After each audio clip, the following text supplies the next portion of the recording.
So people have often heard of the gut microbiome, which is now a really big field of study. So likewise, there is a skin microbiome, and this is made up of literally trillions of bacteria in a perfect balance, and they help protect your skin from all sorts of things. It's a big field of research that's really only been going on for about the last 10 years. And in fact, the same classes of chemicals are in skincare as are in ultra-processed food.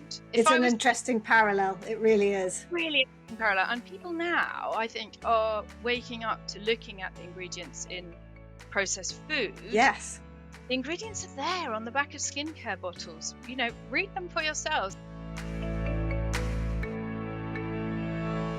We often forget that skin is the largest organ of the body, and therefore one of the most important. It keeps everything that should be in and helps keep the rest of the world out. But when skin is sore or inflamed, as Julie and her daughter Neve experienced due to eczema, it affects how you move, feel and function every day. In this episode, Julie Macken, founder of Neve's Bees, shares her journey from pharmaceutical marketing to wildflower meadows and natural skincare. We explore how natural ingredients and caring for the body's outer layer plays an important role in whole body health. We look into the reality of some skincare claims and highlight what the skin needs, as well as what it doesn't. This conversation reminds us that skincare isn't just a beauty ritual, and it doesn't just support how our skin feels. It's a key part of living well, our general health, and ultimately the environment and the world around us.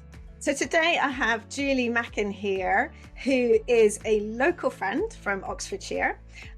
We met through various independent Oxford group and a marketing group, and we sort of bonded over the love of cold water swimming and various things. And we've known each other for a few years now. Julie Macken is someone I really wanted to get on the podcast because she has a really different take on the way that we see skincare. And I really learned so much from Julie in even just the short preparation conversation for this episode.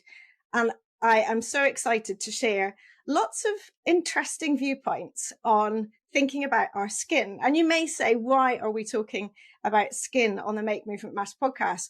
But I think it's a crucial part. It's one of the most crucial organs that we tend to forget a lot about.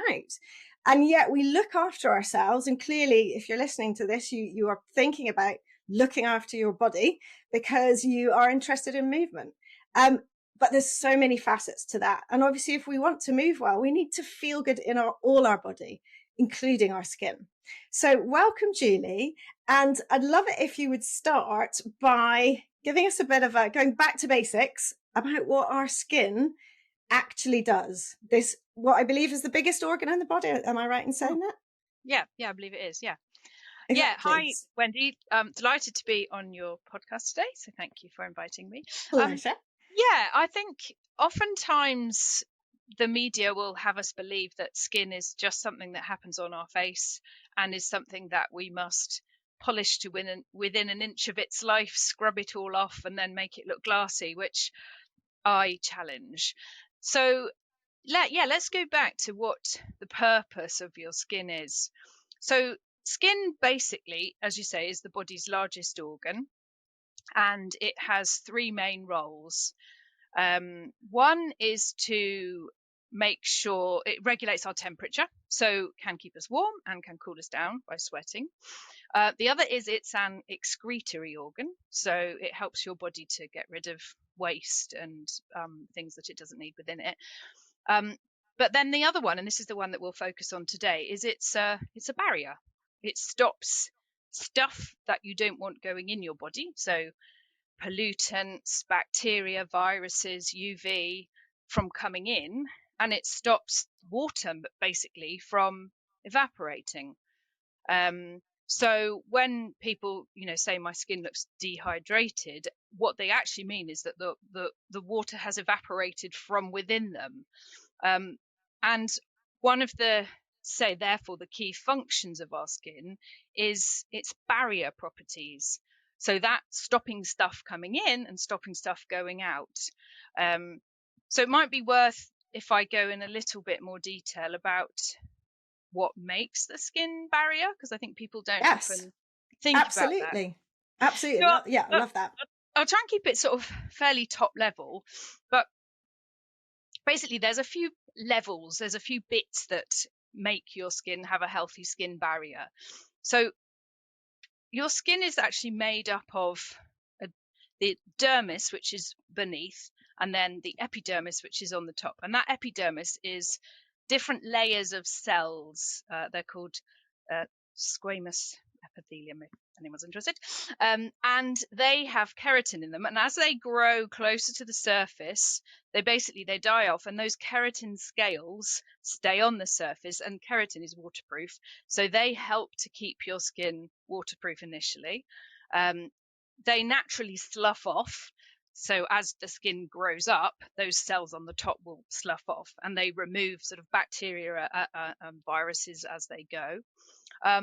But they keep us waterproof. So that's one layer. Then the next layer is natural sebum, which is oil, your skin's natural Yes. oil. A word that we've probably heard quite a bit. Yes. Yeah, and that's good stuff. It's you need it there. It's like the wax on a wax coat, if you like.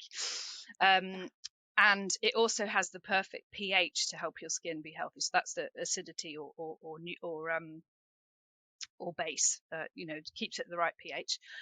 And then we also have what's called a microbiome. So people have often heard of the gut microbiome, which is now a really big field of study. So likewise, there is a skin microbiome, and this is made up of literally trillions of bacteria in a perfect balance, and they help protect your skin from all sorts of things. It's a big field of research that's really only been going on for about the last 10 years. So those three things, having a good keratin layer, that's kind of a physical barrier, having this waterproofing sebum, and then having this healthy microbiome, so good and bad bacteria in perfect balance, are helping your skin to not dehydrate and not have all these pollutants and bacteria and viruses getting in. So hopefully that's a sort of fairly concise summary. No, it is, and it's really fascinating. And I think the one that stands out for me is the microbiome angle, that before you had said it, especially when we were speaking before, I had no idea, literally had never heard that. And I would imagine a lot of people haven't. But actually, so the research into the gut microbiome and understanding the importance of that is really beneficial, because it's the same thing. It's just in a different place, in a sense. It's not exactly the same, but it works in the same way. So that's really useful for people to then understand, myself included, what that's all about. So it's a really important regulatory organ as well. And we need to come back to the fact that it's an organ, and therefore it's another part of our entire system that needs to be in balance, beautifully, perfectly in balance, in homeostasis, so that the whole organ of our being can work well. So what other factors that are not necessarily connected to the skin affect the skin? For example, the way we move and so on. Yeah, absolutely. So your skin has a blood supply in the dermis. And people kind of know that if you do a lot of exercise and the blood comes to the surface, or if you're hot, you go pink, right? And actually having a healthy blood supply to the dermis is really important, because you need to get all the nutrients to the skin. And actually in the dermis is where sits the collagen and the elastin that people are always talking about. And just as an aside, we'll probably talk about this later, but people look at rubbing something on the outside to get to the collagen beneath it, and to be honest, most of the stuff you're rubbing on gets nowhere near it. If you want to help the collagen, get the body moving, get the blood and all the good protein and nutrients and minerals that you're hopefully eating, get them to the skin. So activity, most definitely. And we're not just talking about skin on our face either. This is a fairly small bit. We're talking about the skin on your whole body. So obviously movement, having a good, nutritious, healthy diet, and I know that you've had other people talking about this on your podcast, and being sufficiently hydrated, not overhydrated. Actually, that's and exactly. So drill down into that a little bit, because 2 liters a day. When should I drink it? What does it mean? Only drinking when I feel thirsty is too late. What does it mean? There are probably people, just as a caveat, there are probably people that are more expert at this. But if you go back to the original research that we need, I think it's something like 1.9 litres a day. If you look at all the body systems and how much water each of those chemical reactions takes without doing any exercise, it's about 1.7, 1.8 litres a day of fluid. So it doesn't just have to be water. Yeah. Obviously, if you're doing more exercise, you need it, but it's a pure chemical reaction. You need to make sure that the water in is being balanced by Yes. what your body needs. And actually, there is some research now that suggests that drinking too much water is actually probably more damaging than being dehydrated. It's rare to be dehydrated because then you're just diluting all your Yeah. bodily systems, and Right. then you're not as well able to get all the nutrients that you need out of the food that you're eating.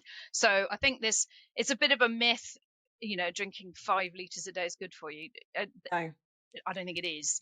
So Yeah. No, I think you have to be very active to have those high levels. Absolutely. And again, I think, as I've said lots of times on here, it's responding to how your body is feeling and knowing what makes you feel good. And I think signs, particularly with hydration, in terms of your brain, whether when you're or if your body is feeling sluggish, it's not necessarily needing food. It can often be needing water just for yeah, that sort of hydration, that little pep up. So yeah, yeah, yeah. trying to work out what your body is telling you is so key. And actually, we've had Caroline Williams on the podcast at the end of the last series talking about interoception. So that sense of working out what your body needs and what it's telling you. So if anyone wants to listen to that, pop back a few episodes after you've listened to this one, of course. So we talked about movement, we talked about hydration, nutrition. What about stress? Does that affect the skin? Yeah, for sure. And again, there's all sorts of research papers on this. Stress has so many impacts. The various sort of cortisol can stress the skin. I read something the other day that cortisol, which is one of the stress hormones, actually can break down collagen within the skin. So that's a pretty Okay. direct impact. And then obviously, like, being stressed affects sleep, and the old Yeah. myth you need your beauty sleep isn't, that's true. We do need to have Yes. 7 or 8 hours sleep a night. And all the old things that perhaps your granny used to tell you are true. To look after your whole body, your skin being part of it. So yeah, Yeah. having being under stress is definitely going to impact on your skin as well, and whatever you rub into it. you should Exactly. look And at we will get on. the causes, Sorry. not look at the Yes. causes, not the symptoms. Yes, exactly. And being outdoors is another factor, but we're going to come onto that in a different context a little bit later. So tell me a little bit about why you got into this, because you were not in the skincare world, were you originally? No, I wasn't. Although ironically, my mother was. My mother used to sell, Really? the cosmetics behind the counter. And actually, she used to sell these fancy, I think it was Helena Rubinstein, and then many years ago, and then Elizabeth Arden. And funnily Oh, enough, yes. she used to come home and just put evening primrose on her skin. Oh, not, so she not, was selling one thing and doing another. Oh, funny. yeah, That's yeah. interesting. And actually, she looks amazing for her age now and is healthy. Anyway, that's another point. So no, I had worked for many years in pharmaceutical marketing, basically, or pharmaceutical and over-the-counter marketing. So selling the sort of things that you would buy in Boots. So some of the Piriton and Nitol and Settlers, and Mm. some of these sort of, and cough medicines and that kind of stuff.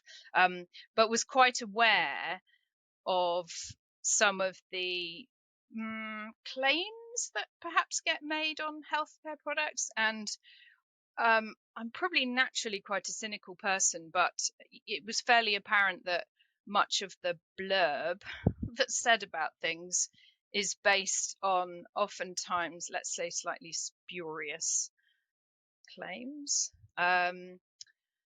Anyway, I was in the sort of corporate world for quite a long time, and worked out it wasn't for me. And then, for various reasons, ended up having bees and playing around with those products. And both Neve and I suffered from, Neve's my daughter, suffered from dry skin and eczema. And one of the roles I had was actually brand manager of a brand called Cetrabem, which is one of the big eczema products. And so we had it for free. But it really wasn't working for us. And so I started doing a bit more research. And I can go into this now if you want, about the sort of why we started going down the route that we did. Yeah, go ahead. Okay, so I'm a chemist by background. That was my first qualification, and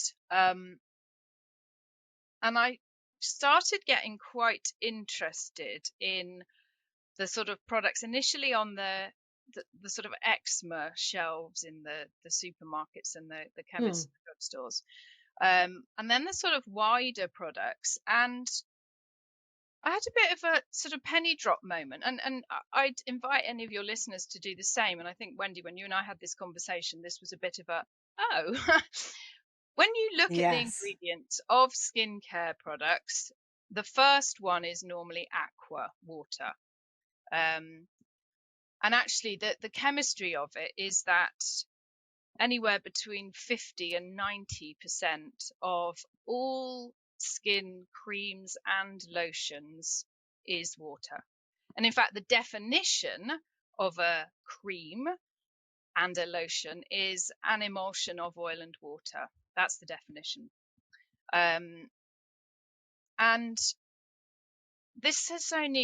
water has only been added in skincare products for about the last 100 years. And I don't know if any of your older listeners might remember, or perhaps some of your parents or grandparents or whatever. There was a product called Cold Cream, Pond's Cold Cream. You remember that? I had some when I I was a do. Yeah. and Very thick, gloopy stuff. yeah, thick gloopy stuff. And it's basically petroleum jelly, water, and chemicals. I'll go into what the chemicals are. But it's called cold cream because when you rub it on, the water evaporates and leaves your skin feeling cold. So even the people that made it knew that water is just evaporating. And then a bit later on, a product called Vanishing Cream, again, some of you may have heard of, came along. And why is it called Vanishing Cream? Because funnily enough, it vanishes because it's got like vanishing cream is lotion. That's what it is. It's about 80 or 90% water, and that water is just evaporating. It's vanishing. So you don't need this water. That's what I was going to ask. So is it there for a good reason? So there is some research that suggests that a small amount of water can penetrate into the first 1 or 2 layers of skin cells, pretty much the dead skin cells. But it's the same amount as if you left your skin slightly damp. So your skin is basically waterproof. Otherwise, you'd sit in the bath and you'd blow up like a Teletubby in the end. So basically, your skin is waterproof. That's the whole point of your skin. It's trying to stop you from dehydrating. That's what the barrier is for. So it was mainly added because moisturizers are oils and waxes. That's the definition. A moisturizer is a substance that helps protect your skin's natural barrier. That is the definition of a moisturizer. You can go and Google it. People don't really think about it, but that is what a moisturizer is. And when you say helps protect, what does that mean? So moisturizers, really good question. Moisturizers have 3 different components. There are 3 different types of moisturizer. There is emollients, occlusives, and humectants, and they all have a different role. So emollients penetrate ever so slightly into the first few layers of skin and basically They're like the mortar, they block up any gaps. So we're not talking about pores here. Pores are very different things. We're talking about the intracellular bits in your keratin, in your skin cells. So the emollients go up and sort of block any holes, and like when you put wax on your wax jacket, they're basically, helping that. Then the humectants, they draw water in. So things like beeswax is a humectant, hyaluronic acid, which is something that some people may have heard of, glycerin, they're all humectants. Yep. And then occlusives are things that put a protective layer. So they're like the last layer of polish on your jacket or whatever. And they tend to be sort of thicker things. So again, beeswax is an occlusive, petroleum jelly is an occlusive, tallow is an occlusive. So a balance of all those three different types of moisturizer is a really perfect blend. Emollients, the first one, most oils, so most plant oils are emollients, and mineral oil, so paraffin oil is also an emollient. Some people like that, some people don't, but technically it is an emollient as well. So the water is added basically to make the moisturizers easier to spread. You'd have the same effect if you left your skin slightly damp. A little bit damp, of course. Yeah, exactly. And that's really all you need. So most, I'm going to put it in inverted commas, moisturizers are mainly water. Now, there is nothing wrong in putting water on your face, obviously. It's a bit pointless, but there's nothing wrong with it. However, and this is where I think I would really love people to start doing a little bit of research, like read the back of the bottle. As soon as you add water to a skincare product, you have to add a few different classes of processing chemicals. Now, in natural skincare or organic skincare, those chemicals will be synthesized from a natural source, but they are still the same. They're still doing the same thing. They're probably less damaging to the environment than the synthetic ones, but they're still synthesized from anyway. So those chemicals are something called emulsifiers, and an emulsifier, which we've heard from food. Yes, a lot of the time. Exactly. And in fact, the same classes of chemicals are in skincare as are in ultra processed food. It's an interesting parallel. It really is. Really interesting parallel. And people now, I think, are waking up to looking at the ingredients in processed food. Yes. The ingredients are there on the back of skincare bottles.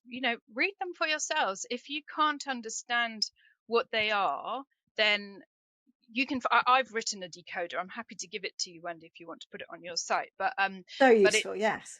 Yeah, and you can just check it. But so emulsifiers are a class of chemicals that stick oil and water together, basically, because if you make your skin cream and you've got, let's say, 60% water and maybe 20% moisturizer, so an oil, you think when you make salad dressing with oil and vinegar, they don't mix. That's what your cream would look like. So you put a chemical called an emulsifier in that basically sticks them together. Fairy liquid or washing up liquid is an emulsifier. It sticks to the oil on your plates, and then the water washes it off, so your plates aren't greasy anymore. Problem is, you're putting that on your skin, and that emulsifier sits on your skin and emulsifies your natural sebum that we've talked about making you waterproof. So it actually compromises your skin's barrier. And I've even seen some marketing blurbs say the emulsifier in our cream helps to make your barrier damage so that things can penetrate. And I'm like, no, that's just the opposite. Yeah, it's nonsense. Anyway, so emulsifiers.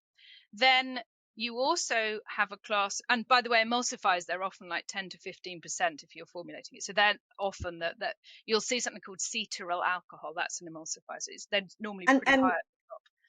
And what we're saying is that there is no benefit to these, and potentially they are damaging because they are not good. They're not needed by the skin, and they may also be not good for the skin. Is that right? Correct. They might feel nice. So sometimes if you look, cetyl alcohol, it'll say it's a softening, a smoothing agent or something. So they feel nice when you rub them in. They can feel nice, but they're not a moisturizer and they're not doing anything beneficial for the skin. So they might not be harming it.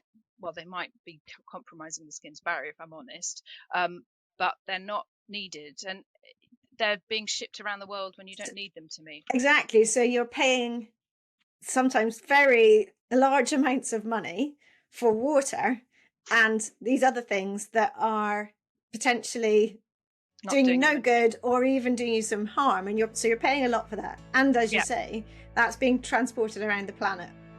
Just taking a quick pause because I want to tell you about a new offer exclusively for listeners of this podcast. If you'd like to improve your mobility, strength, and learn more about moving well in daily life now and to train for your 90s, come and move with me in the Reclaim Movement membership. There's weekly live coaching in term time with hundreds of replays available, as well as hordes of 5 and 10-minute mini movement videos to follow throughout your day. I'm offering you a 15% discount on your first month's membership on top of the 7-day free trial. Go to reclaimmovement.co.uk/membership to create your account and quote the code podcast15. Let's move together to feel better and keep doing all the things you love. And then the second class of chemicals, this is the one that I personally have the biggest bugbear against, is preservatives or biocides. Pretty much that's synonymous. And they're all, because bugs, bacteria can grow in water. When you add water to a skincare product, you have to, the regulators, certainly in the UK, I'm sure it's the same in other countries, won't let you sell that product without a preservative system. So basically those preservatives are biocides. They're there to kill bacteria. And there is increasing evidence now to show that they also are knocking back your skin's commensurate bacteria, these microbiome that we talked about. Yeah. Okay. Now some people are aware of, like parabens. You'll see parabens. That is one of these preservatives that is really quite harmful. And not only is it harmful on the microbiome, but I understand it's a small enough molecule that actually gets into your bloodstream, that one. So that has all sorts of nasty connotations. So that one really is a no-no. However, even some of the ones like phenoxy alcohol is one that you'll see in quite a lot of natural products. It's just an alcohol, really. But it is killing some bacteria. So it will... the research is showing that it is starting to show that it is knocking back your skin's natural microbiome. And the big thing is you don't need it. I often liken it to so people might, if you leave a cup of coffee, so if I left this lovely cup of black coffee sitting around in a few days, it would be growing all sorts of ick. That's what your skincare would look like without the preservatives. So you need them, but you don't need them because you don't need the water in the first place. Whereas if you were to leave some oil around, so you might have some olive oil or some cooking oil or something in your cupboard, you can leave it there for a couple of years. Eventually it'll oxidize, but it's not going to go. You don't need to put preservatives in oil-based products because the bugs, typically don't grow there.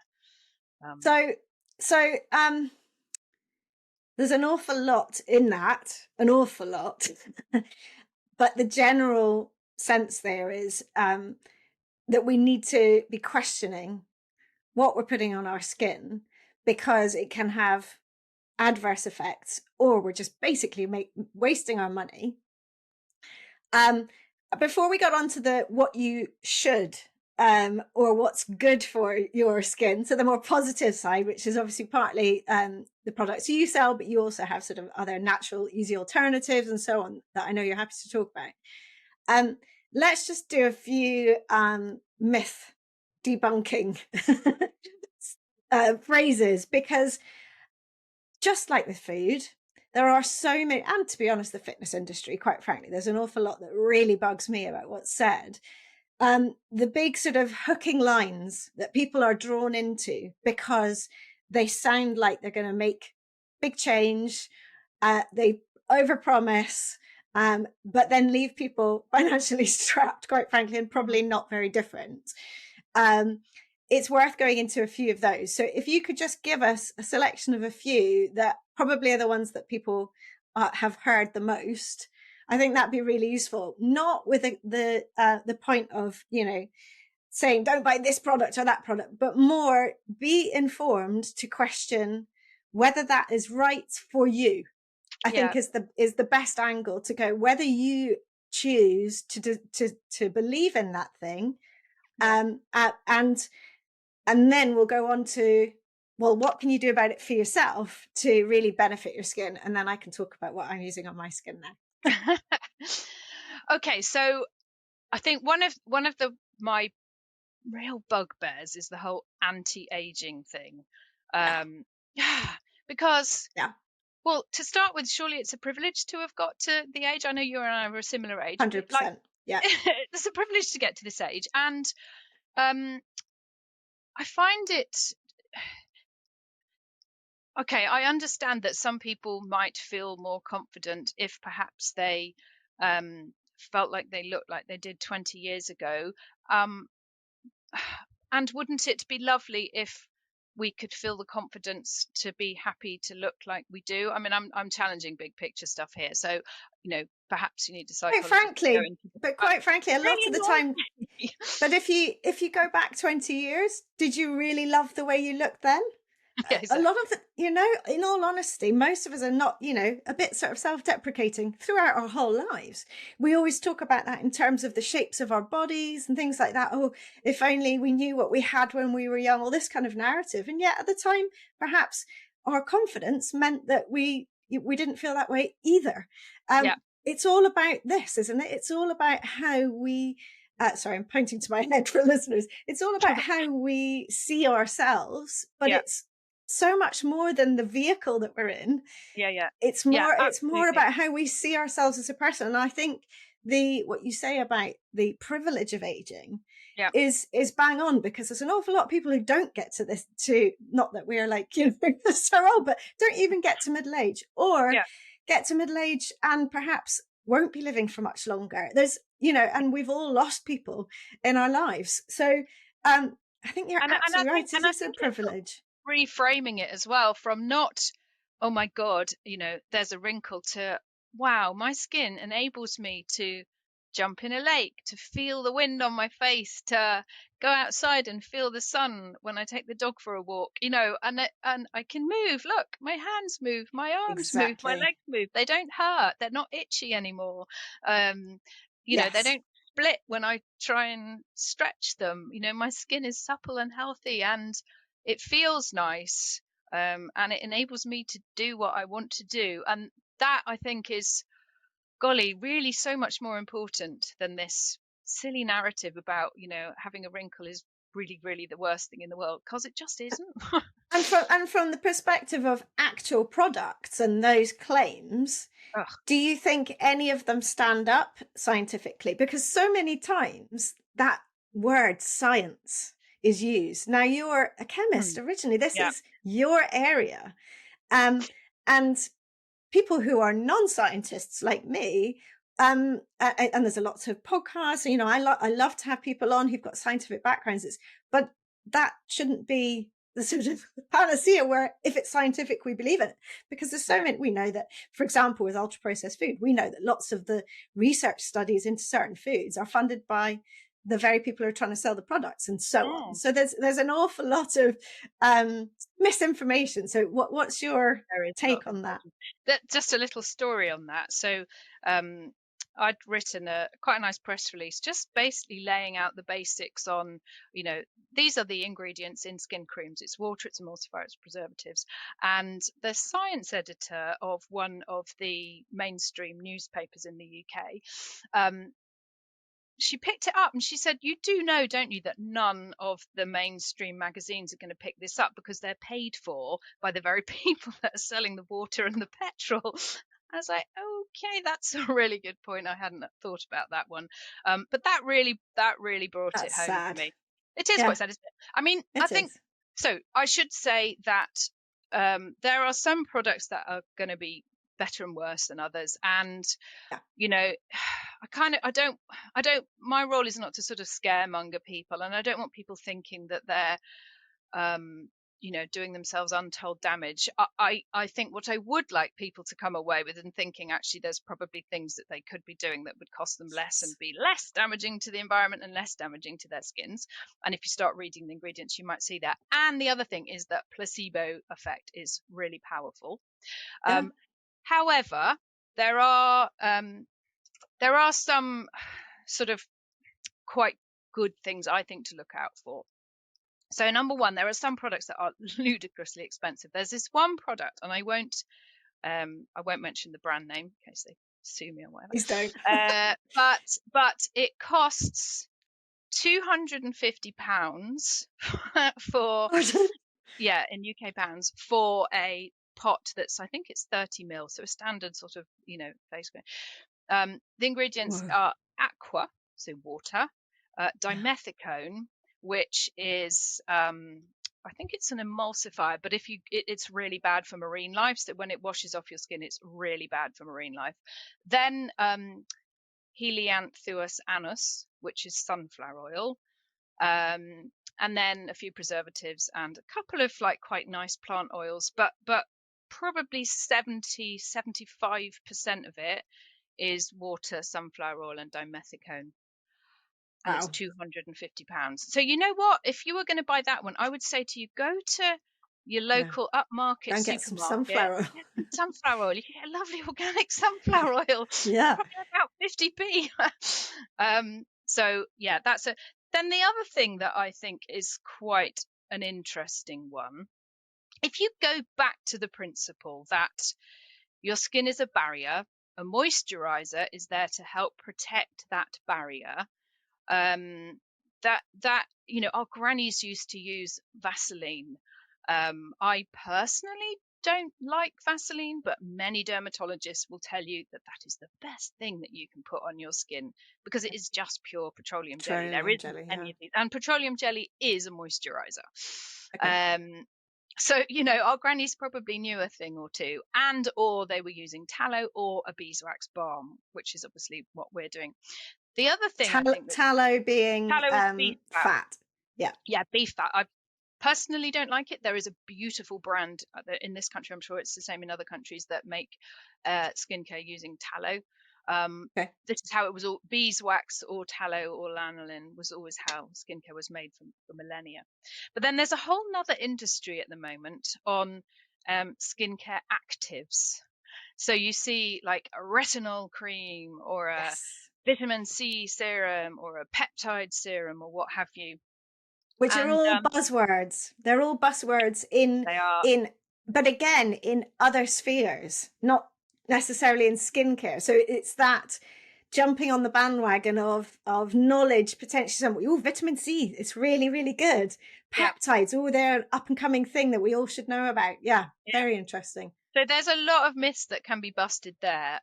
Just sort of a few very basic ones. So knowing the principle, your skin is a barrier. Most molecules do not penetrate the skin's barrier. Those that do are typically drugs. So we have things like, some of your listeners might be on HRT patches or other hormone patches or nicotine patches. So obviously, you are putting those on, and that drug is penetrating through the epidermis, through the dermis, getting into the bloodstream, and therefore delivering systemic impacts on your body. And that is, I understand, the problem with parabens is they're doing just that. So they are able to penetrate the body. Not many molecules can penetrate the body.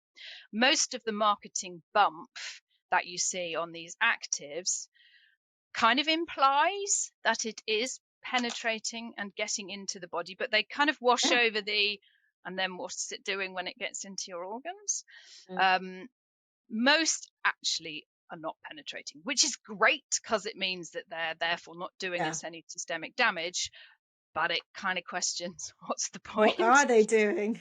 So vitamin C, its impacts are topical. So some will say, it's penetrating through the skin. it basically doesn't. There was some research done a while ago that completely dispelled that myth. And if you want vitamin C in your body, eat a bit of That's it. broccoli or an orange. So vitamin C, what vitamin C is doing is it's called an antioxidant. So like if you put lemon juice on an apple, it stops it Yeah. going brown because it's mopping up the free radicals. Most plant oils will do that as well. So if you've got a skin cream with your sunflower oil or your jojoba oil or something, or vitamin E is one that you'll see in a lot of skin cream. Yeah. That actually is an antioxidant. So that's kind of doing the same thing. But vitamin C serum, I mean, most of it is going to denature before it gets anywhere near your skin anyway, so it's a bit pointless, but it's probably not harmful. Peptides is another one, and peptides are a protein molecule. They're basically they're a building block of a protein molecule. They're really big molecules. They can't penetrate the skin. There are some that are now synthesized nanopeptides that supposedly can penetrate the skin, but they're just protein. Just like eat more protein in your diet. It's like, I don't know, or stick a steak on the outside of your skin. Maybe that will have the same impact. I just think it's a bit silly. I just don't get the science behind it. And that comes back to the the start of the conversation. We're saying what else affects the skin, and so what you eat and drinking, staying hydrated, and so on.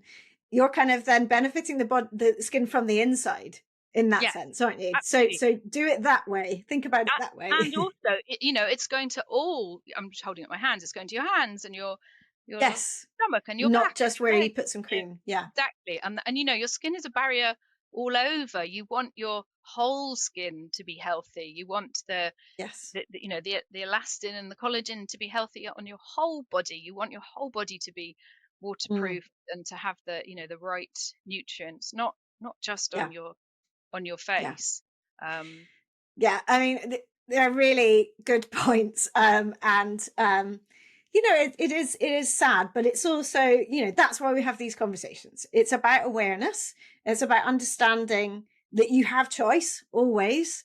And that if you just inform yourself to a certain extent, then you can make the right choices. So let's move on to some right choices. What are the kind of things that you think are really good? And let's talk about the sort of myths within that as well. I'd love you to talk about how to moisturize what can really be a beneficial moisturizer. Yeah. Talk a little bit about how that works in your world at Neves Bees, and alternatives. Yeah. Also, another thing that we discussed before was about exfoliation. I thought that Mm. was a fascinating thing. So, and I'm sure people would love to hear about that, but also just about sort of, as well, a skincare routine. So maybe we start there, because there's also a lot of, you should do this, cleanse, tone, moisturize, or cleanse, Yeah.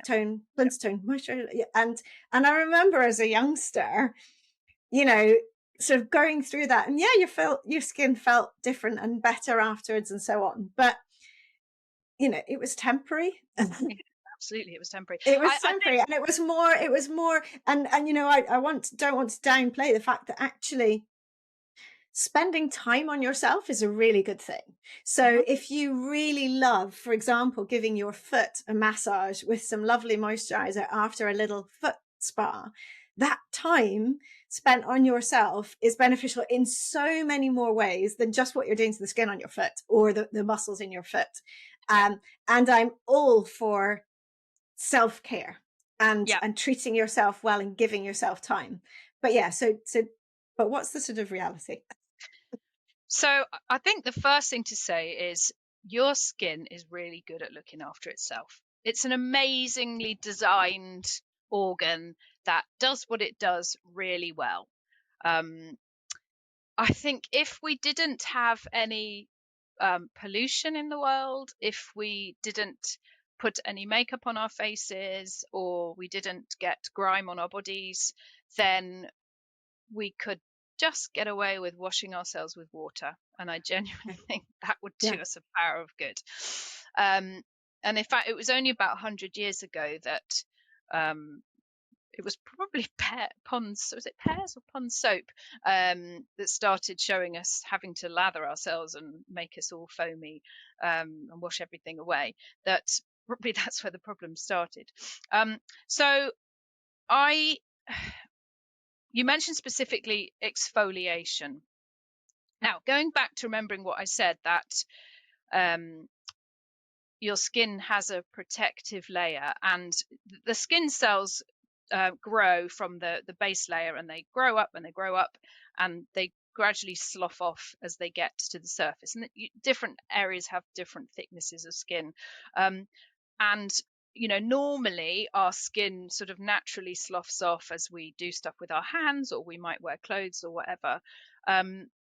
And the reason why it's useful to have those skin cells coming off is that they do take away some of the sort of pollution and invading viruses and bacteria that are around. So it's helpful that they slough off. However, if you are scrubbing them off, with a really harsh exfoliator, or using some dreadful exfoliating chemical, sorry, don't get me started on that one, then you are not only removing that layer of protection, but you are also sloughing off the microbiome. And if you are using then a foaming cleanser, that is an emulsifier or a surfactant, then it is pulling away that layer of sebum as well. I think all you really need on your face is a gentle wipe with a cloth. Once a day, just wipe off any excess cells that haven't dropped off. Will come off with that. You don't need to be scrubbing them all off.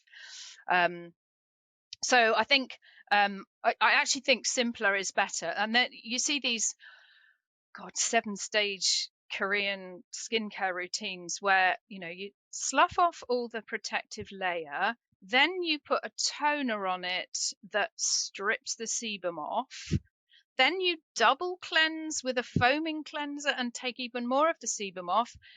Then you put some moisturizer on, but you've also just put some preservatives on it that is killing your natural cells. Then you end up with a glassy skin that is so fragile that it's going to become dehydrated because it's got no barrier and start looking wrinkly really quickly. So a few hours later, your skin feels dry, so you need to put more on.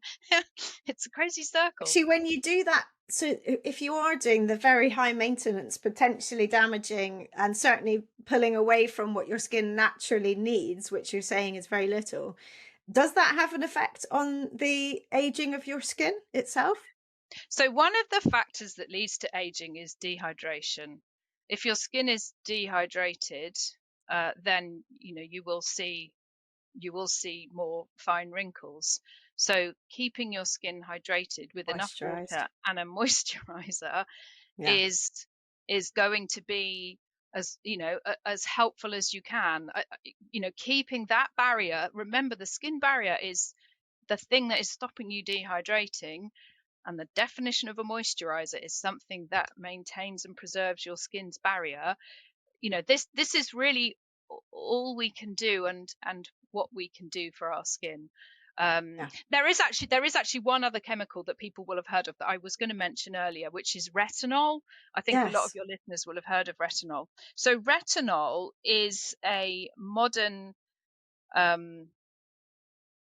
it's basically a component of vitamin A. So it naturally occurs, and many plant oils contain vitamin A. So you can get vitamin A from it.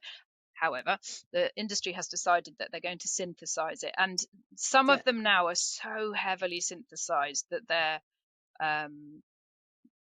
and isolated. So I think once you synthesize a molecule and you isolate it from the rest of it, it's no longer vitamin A, it's just that particular component of it. I worry about that one, to be honest, because that is one of the few molecules that now is being shown that it actually does penetrate the skin's barrier. And the way that it works is to stimulate the basal cells in the base layer of the epidermis to reproduce more quickly.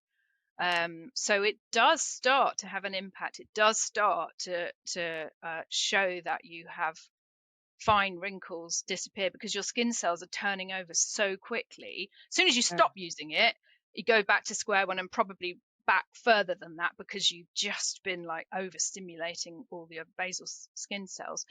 My worry is that if it's penetrating the skin's barrier and potentially getting close to blood vessels, and its role is to overstimulate basal cells growth, and it might be getting into your bloodstream and your other organs, that just like that sets alarm bells ringing Yeah. with me. And Yeah. now I've noticed that some of the American skincare clinics have got warnings on their retinol creams that Oh say, wow. do not use if trying to become pregnant, because topical use causes congenital birth defects. I'm just like, Oh my why, people, goodness. why? And the EU has just banned, from Oof. June last year, the EU banned certain concentrations of certain retinol preparations. Blimey. Um, Okay, that is really, really worth knowing then. So yeah, if that's something that concerns you or someone that you know that's using it around you, go do some reading, I'd say. yeah, Or do some send reading. them some reading. Yeah, Goodness me. Okay, so let's get on to what's good for your skin. good for your skin. So, So I just want to actually start here. So our conversation before, I went to Julie naively, saying, "Well, I think I use quite a good product, and it's really natural, and blah blah blah." And we had a little look at the ingredients, and yes, the first one was aqua, and there were quite a few good things in there, but there were a few things that were not necessarily going to be that great. But there was also an awful lot of things to support the water being there, as we've discussed. So then you gave me a little taster sample of, because I'm not into smelly stuff, so a sensitive skin, so no smell, sebum, daily sebum. And you said to me, apply this by having slightly damp skin, just as you would your normal moisturizer. And believe the difference. And do you know what? I'm quite cynical too, Julie. And I was like, yeah, we'll see. good. Even though I was so impressed by everything you'd said, the reality is, how does it feel for you on your skin? What does it feel like?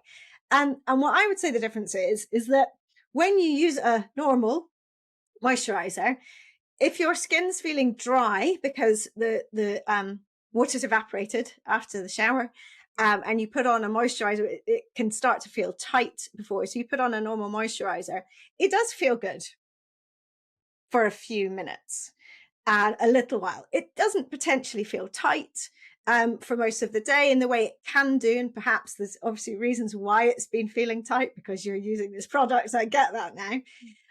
The difference with putting on this sebum, which is mainly from oils, is that all day you keep wanting to touch your skin because it feels sort of plumped up, and there's nothing tight or dry feeling.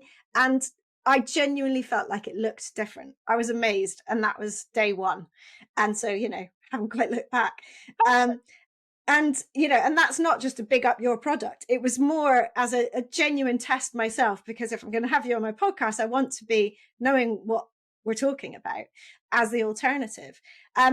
So tell our listeners a little bit about sort of the formulations of that, but also generally your products, and also about the connection with the bees.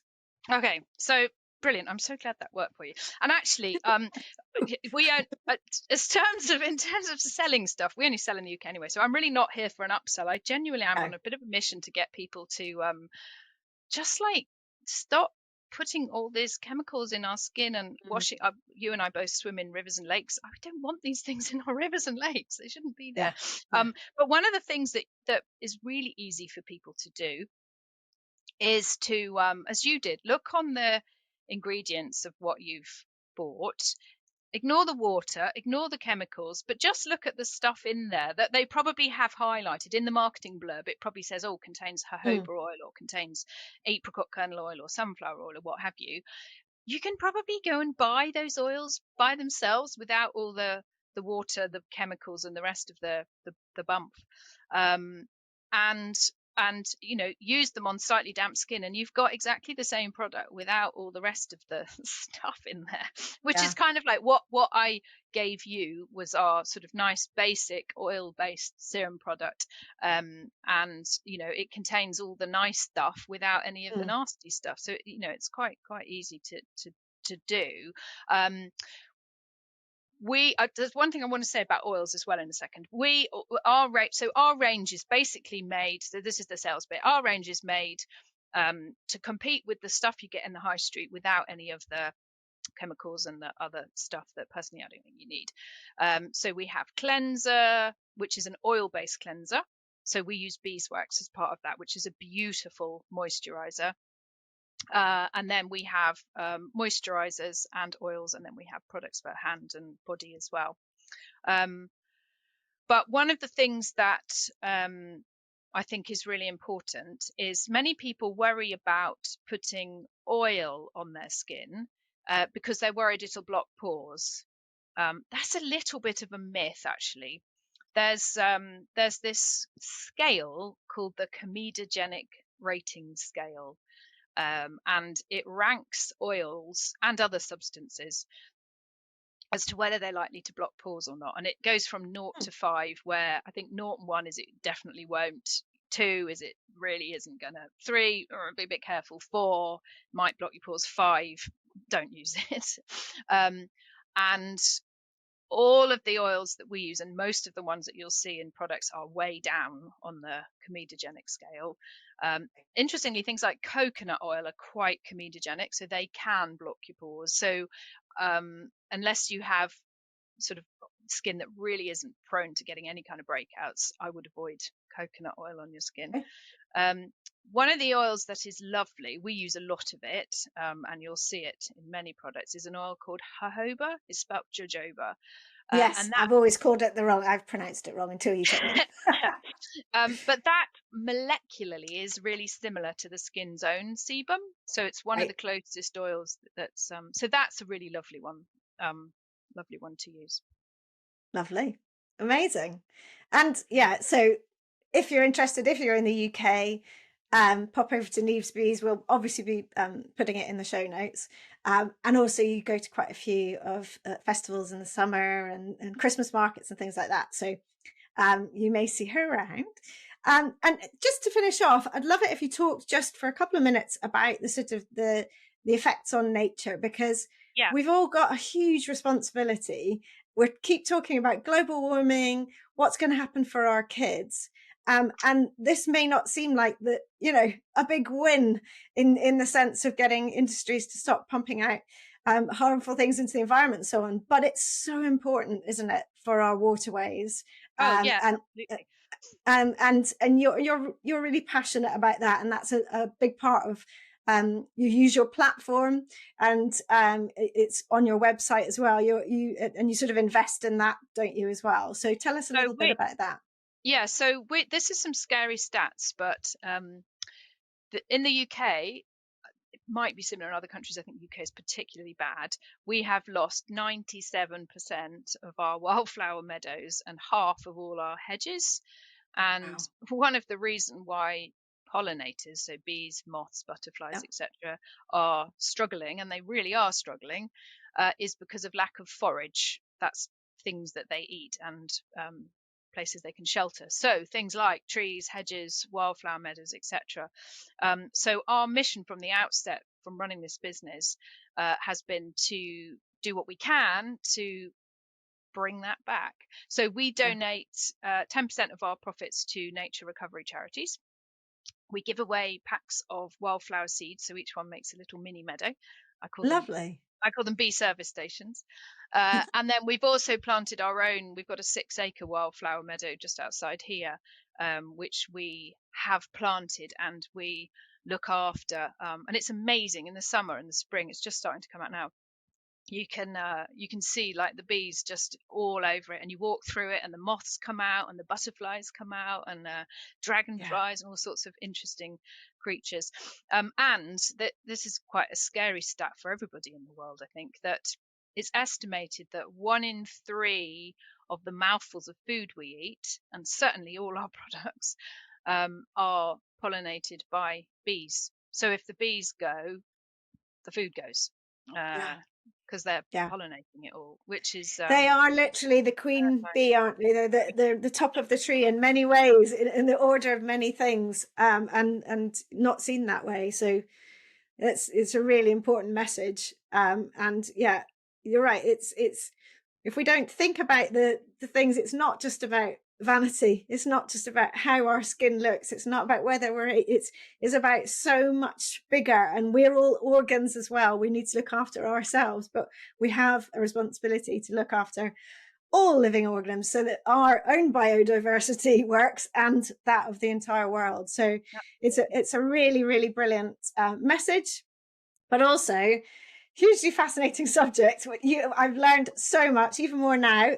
So thank you so much for coming on and helping to dispel some myths and hopefully get people to go off and have a little look. So if you would link to, if I can get that sheet that you mentioned, that would be very useful for people, and I can link that in as an attachment, or obviously you can go and contact you via your website. So I think probably the main takeaway would be just to go and look at your products and just see what's that first ingredient, and therefore, now having listened to this conversation, what does that therefore mean that you're buying, and just having a think about it, and thinking about how your skin feels and what's important to you. Yeah, absolutely. Yeah. And just Brilliant. relish in the fact that we're privileged to have got the age we have. Exactly. Yeah, exactly. Okay, thank you so much for your time, Julie. Really, really grateful. Yeah, pleasure speaking to you. Lovely to talk to you too, Wendy. Take care. I hope you've enjoyed listening, and if you have, you can help by doing 3 things. First, press the follow button to tell podcast platforms you want to listen again. Second, please give the show a 5-star rating and leave a review about why you liked it. And third, I'd love you to share it with friends and family or on your socials, for which I'm truly thankful. Finally, if this podcast is making you want to start reclaiming your own movement, join me in the Reclaim Movement membership for classes, both live and by replay, and countless videos of mini movement breaks to add into your daily life, covering practical and fun, important natural movements. Visit reclaimmovement.co.uk/membership to get started with your 7-day free trial. See you for the next episode, and thank you so much for listening.